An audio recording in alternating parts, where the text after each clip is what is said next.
Je voulais dire que la valeur qui me domine beaucoup, c'est la compassion. Tout ce qui passait, j'ai été... Parle un peu plus haut.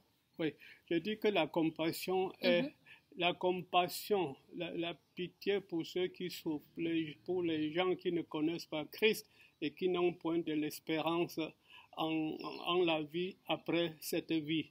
Alors j'ai toujours pensé que si ce que j'ai cru est la réalité et si j'ai la vie éternelle, les gens que je croise et qui n'ont aucun souci, aucun appétit pour la présence de Dieu, ceux-là, ça m'étonne.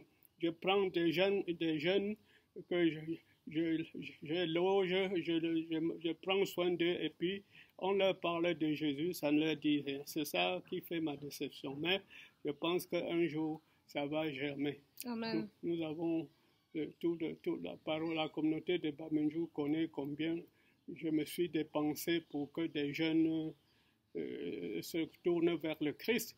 Les gens que j'ai hébergés, et même jusqu'à présent, je continue de le faire.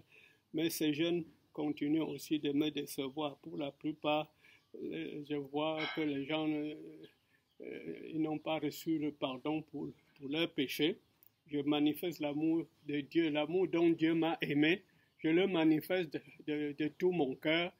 Et le comportement des gens que jusqu'à présent je rencontre, ça me déçoit. Est-ce que tu peux nous expliquer le triple sourire?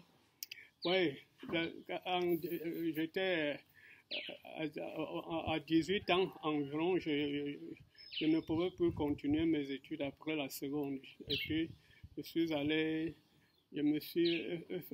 suis offert pour un an d'enseignement. À cette époque où quand ma grand-mère venait, c'était juste pour un an. Ma grand-mère est venue quand je venais d'acheter mon poste radio, mon premier poste radio.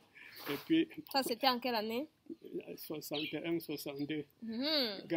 Grand-mère maternelle, lui pensait qu'il y avait des gens dans le poste radio. il avait envie de voir les gens là qui parlaient dans mon poste radio. Bon, c'est un peu amusant, mais c'est pour montrer que le Seigneur m'a aimé parce que quand j'ai même commencé mes études, je portais le bilat. Mon premier boubou, c'était un sac de farine de blé. Un sac de farine de blé que quand j'allais faire, je devais fréquenter à Baloum. Et mon premier boubou, c'était un sac de farine de blé.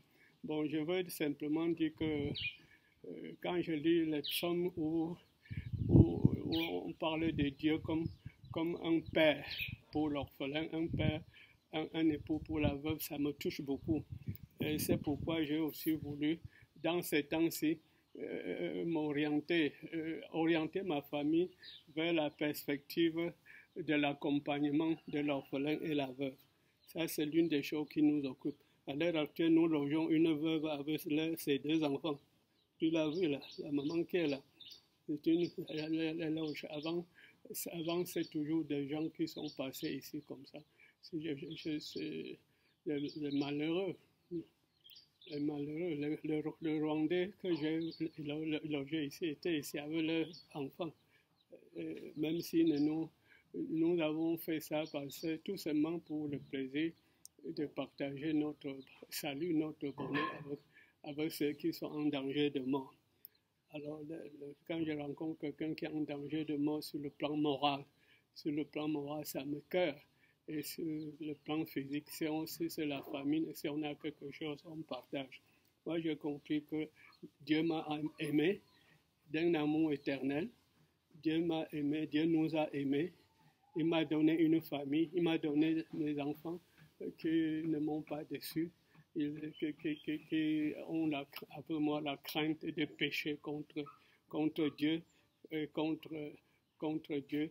Et ça me fait plaisir de savoir que je ne suis pas seul.